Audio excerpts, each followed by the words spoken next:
श्री राम जय जय राम। सभी दर्शकों की मंगल कामना के सहित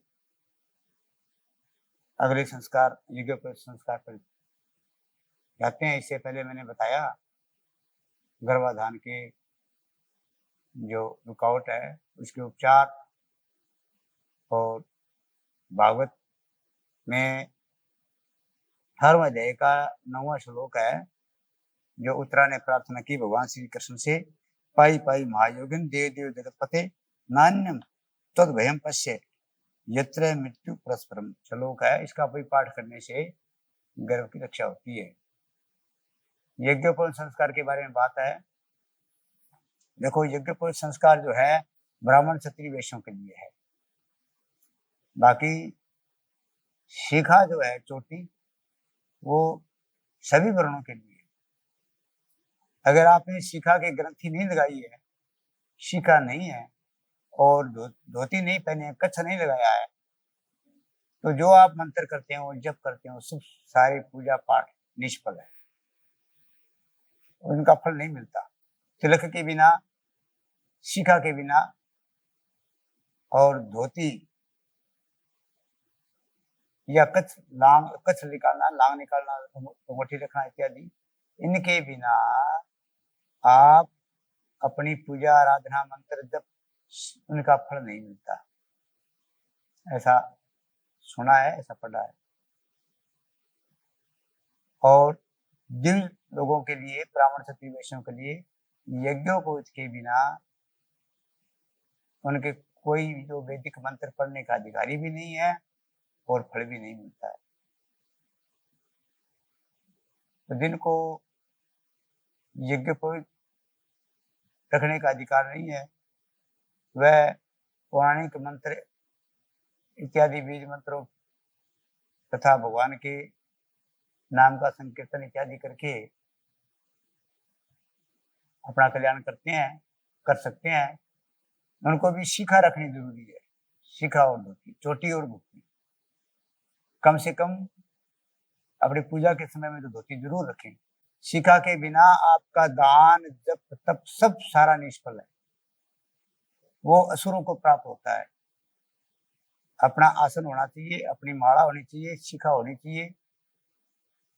फिर जिस कामना के लिए, जिस अपने आराध्य देव का आप मंत्र जप कर रहे हो, उसका फल मिलता है, कोई संदेह नहीं। साधक को अपने जप काल में थोड़ी सी शौचाचार आदि की विशुद्धि ध्यान रखना चाहिए।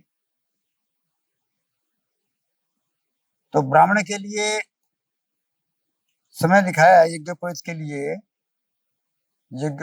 यज्ञोपवीत का जो समय है ब्राह्मण क्षत्रिय और वैश्यों का है, जिसमें ब्राह्मण के बालक के लिए अधिक से अधिक टाइम जो है वो 8 साल तक का है। क्षत्रियों के लिए 11 और वैश्यों के लिए 12 वर्ष।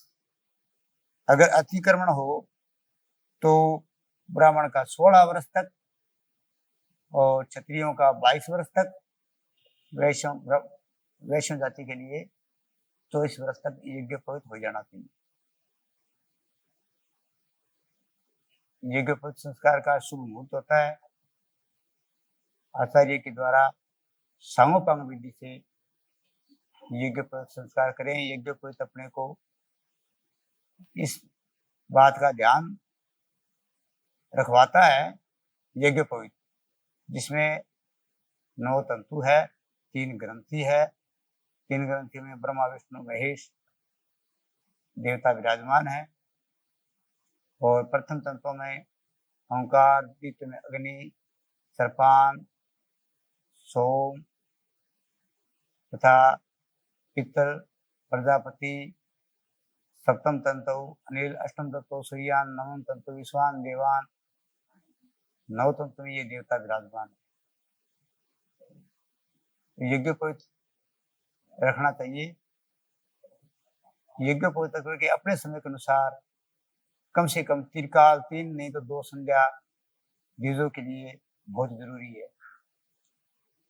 यज्ञोपवीत संस्कार भी लुप्त हो गया है, तो यज्ञोपवीत संस्कार रखें। यज्ञोपवीत संस्कार के बाद में अगला संस्कार है वो विवाह संस्कार।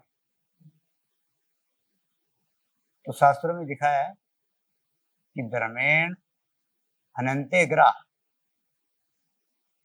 और धर्मेण अनंते व्याधि, ये तो धर्म ततो जय, ये तो धर्म ततो जय। देखो, अब जब हम धर्म की रक्षा करेंगे तो धर्म हमारी रक्षा करेगा। तो कम से कम ज्यादा नहीं तो अपने कर्तव्य का तो पालन करें। जिनको यज्ञोपवीत का अधिकार है वो जरूर यज्ञोपवीत रखें। श्री राम जय राम जय जय।